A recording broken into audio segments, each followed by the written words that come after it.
I got a list of 10 backpacking tips. Some of these are kind of common sense kind of things, but some of them, hopefully, you get some kind of useful information out of some of these. Not in any particular order, but the first thing on my list is kind of a campsite related tip.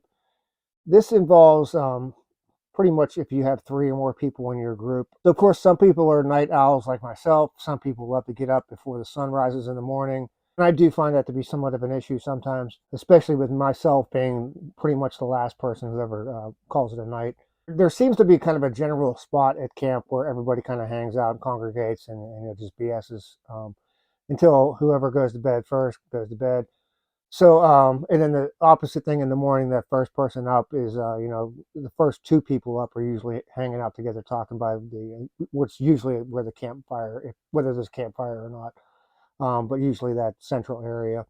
So, I found it a good idea to kind of set up my hammock, and this applies whether you're in a tent or a hammock, but to, I kind of try my best to set up my hammock kind of farther away from the central hangout area. That way I'm not hearing people talking first thing in the morning. It also applies, for somebody that turns in early at night, where other people are still hanging out talking. You don't want to hear all the people talking.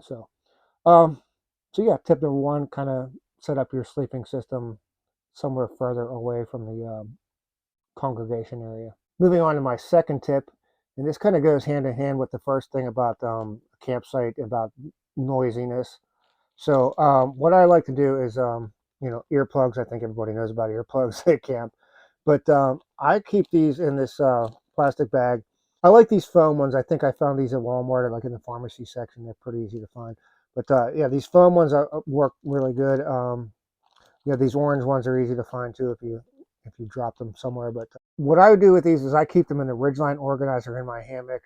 I also have separate ones in my tent that I keep in the pocket inside my tent, and they just stay in there all the time. And they just get rolled up with everything. Same thing with my hammock; they just stay in the Ridgeline organizer all the time. That way, if in the middle of the night, if there's something making too much noise, I don't have to go digging through a ditty bag. I don't have to get out and find my ditty bag and try to find these. They're always just right there within arm's reach in my Ridgeline organizer, and just put these in. Can usually just do this without even opening my eyes for the most part. So yeah, that's the second tip. Tip number three involves backpacking meals. If you're on a simple overnight trip, there's no sense in bringing a dehydrated meal. Just bring like something that you would normally eat. Just bring I usually just stop at Subway or Sheets, which is around here, and around Pennsylvania. Just take a sub with me, something I would normally eat. You could even just go without taking your cook pot at that point. Just take a cold sub. Like get a turkey sub or Italian sub or something. Just take it with you. This really applies to car camping. Like I can't imagine why anybody would take a mountain house meal car camping. Just take what you would normally eat. There's no sense in taking a mountain house meal. Not necessary. Even like the first night on a multiple night trip, I'll do the same thing.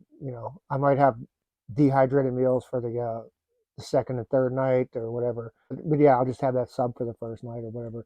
Just something that I would normally eat at home. Tip number four. I think this is kind of common sense, but maybe some people have not thought about this before.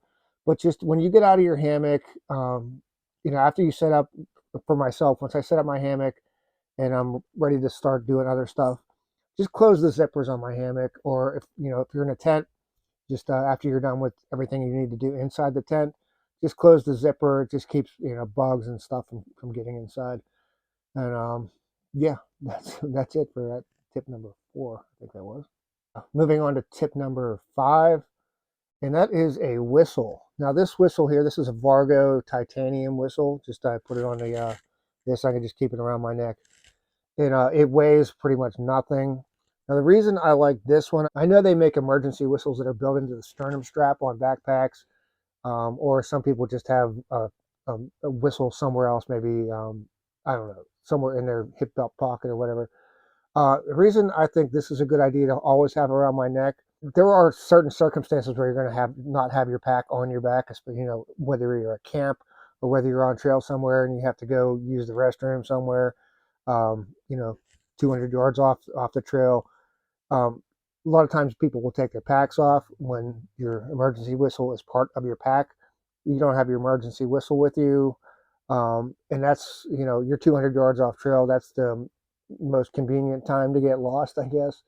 Um, so this is always with me. I have a good sense of direction when I'm going off trail anyway, so I've never really had to use it in an emergency. The only time I've ever really used this is to alert somebody else, where I'm at, for trying to find somebody else or whatever.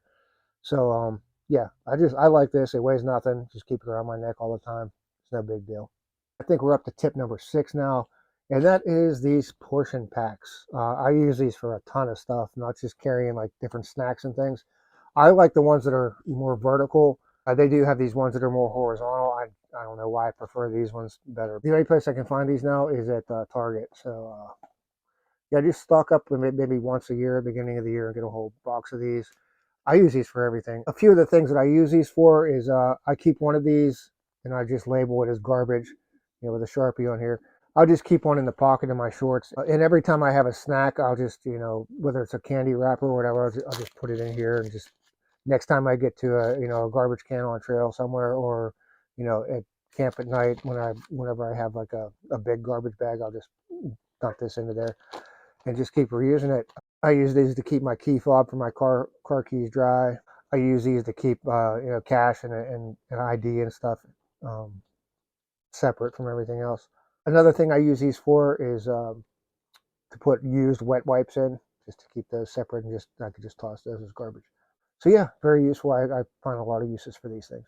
And then kind of basically almost the same thing, but just smaller versions. These pill pouches. You can pretty much find these in any pharmacy, Walmart, Rite Aid, CVS, or wherever. They're great for keeping even smaller things separate. Just if you have different kind of pills, I just keep them all separate in here in these separate individual pill pouches and just mark them with a Sharpie so I know what they are. Here's another thing that I actually use. Next tip. What are we at? Number 7 or 8 now? I think this is tip number 8. So this is another thing I use these bags for. As you can see, is this is my backup uh, hydration plan. I have these potable aqua tabs in here. There's one in each little foil packet.